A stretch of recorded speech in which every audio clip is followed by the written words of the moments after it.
बहुत बहुत शुक्रिया आप सब लोगों का।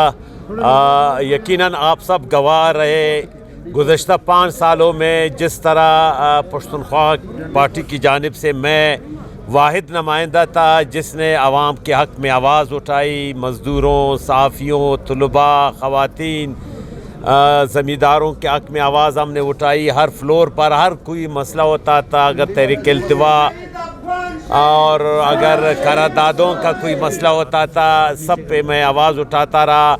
इस दफ़ा भी पश्तूनख्वा नेशनल अवामी पार्टी इंशाअल्लाह अपने चेयरमैन जवान साला खुशहाल खान काकड़ की सरबराही में, शरीक चेयरमैन मुख्तार खान यूसुफजई की सरबराही में हम इंशाअल्लाह तमाम हलकों से हमने अपने कागज़ात नामज़दगी जमा कराए। आज हमने NA 262 पर पार्टी चेयरमैन जनाब खुशहाल खान काकड़ और हमारे दीगर जो दोस्त हैं मुख्तलिफ PB 38, 39, 40, 41, 42, 43, 44, 45, 46 तक सब पे हमारे दोस्तों ने अपने कागज़ात नामज़दगी जमा कराए। मैं ख़ुद भी NA 263 कोयटा सिटी पे उम्मीदवार हूँ और PB 45 पे मैं उम्मीदवार हूँ।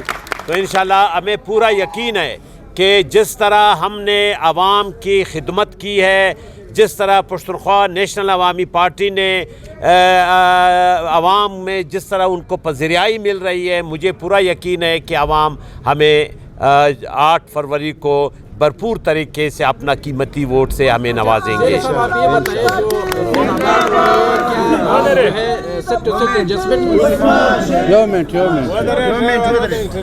आप ये बताइए जो इंतखाबात हो रहे हैं, क्या सियासी जमातों के साथ पश्तूनख्वा नेशनल अवामी पार्टी का सेट टू सेट एडजस्टमेंट हो सकता है कोयटा और पश्तून इलाकों में? यकीनन पश्तूनख्वा नेशनल अवामी पार्टी ने मुख्तलिफ सियासी जमातों के साथ इत्तिहाद के हवाले से हमारे मुज़ाकरात जारी है। हम तकरीबन 2 राउंड हम मुज़ाकरात का कर चुके। इंशाअल्लाह जब ये जांच पड़ताल का डेट कल परसों तक ख़त्म हो जाएगा तो हम फ़ाइनल रोड करेंगे।